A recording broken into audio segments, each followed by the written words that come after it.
Well, we continue here live from Peoria, Arizona, spring training for the Mariners. It's Wyman and Bob, Seattle Sports on 710, and another guy that we can't leave spring training without speaking with. He's one of my favorite people ever attached to this organization, and he's with us right now. The great Dan Wilson is here. How are you, man? Gentlemen, always great to see you down here, and it's been fun. It's been a really good camp, a lot of fun down here with these guys. Well, you've got so many hats that you wear. I mean, last year you're a broadcaster for a good part of the year. I see you running all over. You're heading out to games with different teams out here. Which do you love the most? Because you do it all well, but which is your favorite thing to do? Well, you're very kind. I like being a part of whatever it is they need me or wherever I can fill in and help out, and they're gracious.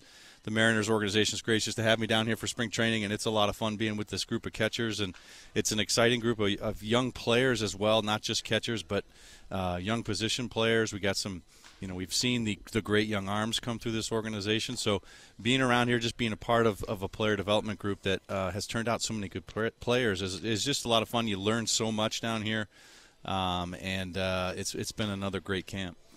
Well, you're around Cal Raleigh all the time, and he's one of our favorites. And the thing that's great is that he sits down the first 5 minutes, and you got to kind of crack him open, get him going, and then he's just awesome. Tell us about him and just some of the things that you see as a fellow catcher that are so important. Yeah, Cal he's a special player, and I think when you talk about catchers, there's so much on a catcher's plate defensively. Especially, this time of year, you're getting new pitchers. He's got a fairly familiar starting crew, which is helpful. But, when you look at your bullpen, you've got some new arms and some new faces. So getting to know those guys, that's a big part. And we know that Cal does such a great job defensively. His throwing has been unbelievable. Just what he does behind the plate is impressive. And then you put a bat in his hand on either side of the plate, and it's equally impressive. So he's got a lot on his plate. There's no question about it. And most catchers do defensively, but when you add an offensive piece to him as well, that's a lot more to carry. And so he carries it so well. I think he's become and will continue to become one of the leaders in this ball club, and has certainly gained a lot of respect from his peers. And he's up for the challenge. And I know deep down, Cal just wants to win. He wants to win baseball games, and to have a guy like that behind the plate is that's what you want, and that's why he's become such a leader. As a guy in yourself that had one of the best-looking right-handed swings I've seen. Wow, thank you. No, you had a good-looking swing, man. You do. But, notoriously, historically, you look at catchers and you're going, well, you don't expect a ton of offense because they take a beating and you wear out. How tough is that? Do we oversell that, or was it hard for you? Is it hard for Cal and others to really maintain offense when you're catching as much as you did and as they do? Yeah, I think the biggest part of it really is your legs, and I think you use your legs so much in baseball, whether it's hitting, whether it's on defense, and catchers are going to beat up their legs quite a bit, and so it affects their hitting at some point. I think being able to hit from both sides of the plate is helpful. But being able to do it over a long period of time consistently, it can be difficult for a catcher. And I think that's why you see a lot of catchers that, don't hit as well, or, aren't able to carry much of an offensive load.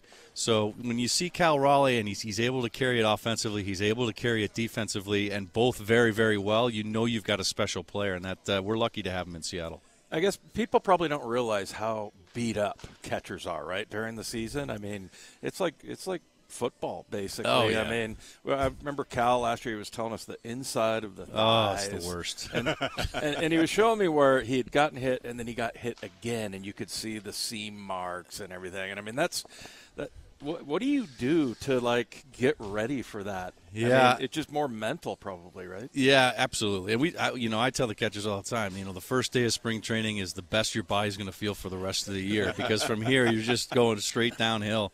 But I think as catchers we kind of like that kind of thing. We kind of take pride in that, and like to show off our bruises from time to time. But it's all part of the thing, and we have to throw ourselves in front of a baseball at 90 miles an hour, and we have to do a lot of things that can hurt, and we get foul tips from time to time. But that's why we're back there. The position demands a lot. But that's why most good catchers you see just love that challenge, and Cal is definitely one of those catchers. Is there anything they do today with the advancements of technology, whether it's equipment catchers use or even analytics and how you're approaching the game that you look at and go, man, I wish that existed when I played? Yeah, I mean, I think that the most obvious clearly is the one knee stance, and I think we see a lot of catchers. But I would like say, that. Well, I mean, I think I understand where it comes from for sure, and I think when we're in the world of analytics and getting pitches behind the plate, getting strikes for your pitcher has become such a thing. And to be able to get down on one knee, get a little bit lower so that you're underneath the strike zone and you're bringing every pitch back up into the strike zone, that's the goal. Being able to do that, I think, does help guys with their endurance throughout the season. It's not as taxing on the legs as it could be on both feet. So I think from that kind of a standpoint, I think that's obviously something that's an advantage for catchers today.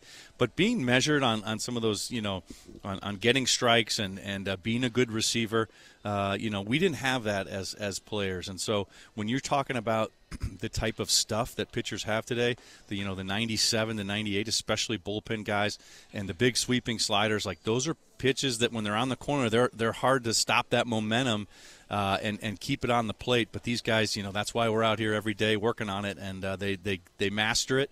And Cal's again one of the better ones at it. Now I've seen the one knee situation a lot, but I've also seen it with runners on, which to me I'm thinking, okay, does that slow down the pop time from home to second? How do you feel about them doing it with runners on? Yeah, I would say originally it did. I think when it first became a thing, everyone kind of had to relearn catching, but I think it's been around long enough now where guys have adapted to it, and it's really just an athletic move that gets you up and out of there and throwing. And if there is a pop time difference, it's negligible enough to where they're still going to be down on a knee to try to get that strike, and if not, they'll still be able to throw pretty successfully from that position as well. They can also block from that position, and again, it's just been a matter of learning and adapting to that stance. They may not get the lateral distance that they normally would from 2 feet. But, they're kind of banking on the pitcher getting it at least a little bit closer to their body to where if they had to block it, they'd still be able to get there. Dan, I don't think there was ever a year I went into with the Seahawks or in the NFL where I was like, yeah, we're not that good. I don't know if we're going to make the play. I mean, I always thought that we were. But, you always think you've got a chance as a player. Of course. But what about this year? Is there anything different? Do you see anything that stands out that is different than years past? I think this team with some of the new faces that we have, I think that the depth in the lineup is there. We've got some guys that can really swing the bat up and down the lineup. And some of the new guys really have blended in pretty quickly, and getting a guy like Mitch Haniger back here who's been here before and the familiarity with everybody here helps. I just have a really positive outlook to where this thing can go. And when you look at our division, when you look at Houston, when you look at Texas, the two teams that were in it last year, and just how close we were to them last year. I mean, this is a really difficult division to be a part of. So we were very close last year, and I just feel like what they've done here in spring training, the camp that they have, the team that they're putting together, there's a special feeling about, we've got to take this deeper next year or this year, and I'm excited to see that coming out. And it's not an easy task, there's no doubt, but this is a team that I think has a lot of confidence coming out of camp, and they're going to be ready to roll. Hey, I'm curious about Harry Ford. He's a catcher, but you hear other people talking about, well, at the big league level, he might be an outfielder. He might be another position. How do you see that? Maybe they talked about you that way when you were young. I don't know. But when you look at him, do you see this guy's a catcher, or do you look at him as he can play anywhere? Well, I think what is unique about Harry is just his athleticism, his overall athleticism, and I think that's what people are referring to. I mean, he's a guy that can run. He's a guy that's put together athletically. You can see it as soon as you see his body and his body type. And so you think about, like, oh, boy, he can run, he can do, he's laterally very quick. There's a lot of things he can do. Is catcher the best position? What I have seen from him behind the plate is very good. It's he has come a long way, and being a high school kid, that's a tough position, to kind of learn, and he has taken to it. I think last year he made some big steps in Everett. This year is another big year for him going into going into the season and making more and continuing to make those steps forward. But I love him behind the plate and what he can do physically. We've seen some incredible throws in the game. He threw a couple guys out from his knees. Just based upon his athleticism, he can do a lot of special things behind the plate. And so I love him back there, and I look forward to seeing him continue to progress this season. So, Dan, you do pretty much everything for this franchise. What do you ever think, okay, first of all, it's awesome that you get to stay around the game, right? I mean, that's 100%. I'm just grateful that the Mariners allow me to stick around and be a part of it because it is a blast. But is there anything that you think like, hey, let's maybe specialize and do just one thing? And if there was just one, what would it be? Oh, I'd want to be on radio with you guys, don't you think? Yeah, yeah. No, I don't know. The way I really like the way things have played out. I like working in the minor leagues with two minor league affiliates right there in the Seattle area, Everett and Tacoma. Yeah. It's nice to be able to invest in guys that way. Do a little broadcasting with the big league club is nice. So it's just I enjoy the variety of tasks. Yeah.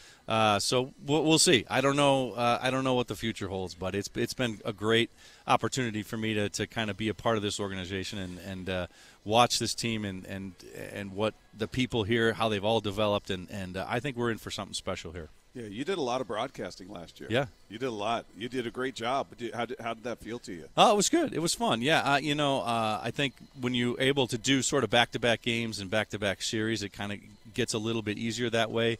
But I think Mike does such a great job. Just being around Mike and listening to him over the years and learning so much from him. And, Dave and Aaron do such a good job on TV, too. So it's an easy group to work with. They've been very patient with a guy like me. And I tell you, it's just I've enjoyed the broadcasting experience as well. Well, you've nailed it, just like everything else. No. You guys are the best. We appreciate it. Does he make you uncomfortable, Dan, with all the compliments and everything? Well, Bob's, I've seen him out there with on the softball field. He's got a good stroke. Does he? Yeah. You coached him up? This is my guy. I didn't man. have to. He was ready to roll. Natural, I was just asking Ben about the pictures, all the pictures we took from those events. I'm like, where are those? Oh, I'm sure he's got them. Yeah, he said, email me. Not now, during the season. Yeah, there you go. But yeah, those were great times for your charity. Hopefully that comes back one day. You guys are always so generous. We appreciate it. But Dan, you're the best, man. We appreciate you, and I'm glad you were able to cut out some time for us. I appreciate it, guys. Yeah, enjoy your trip back, and let's get ready for a great season of Mariner baseball.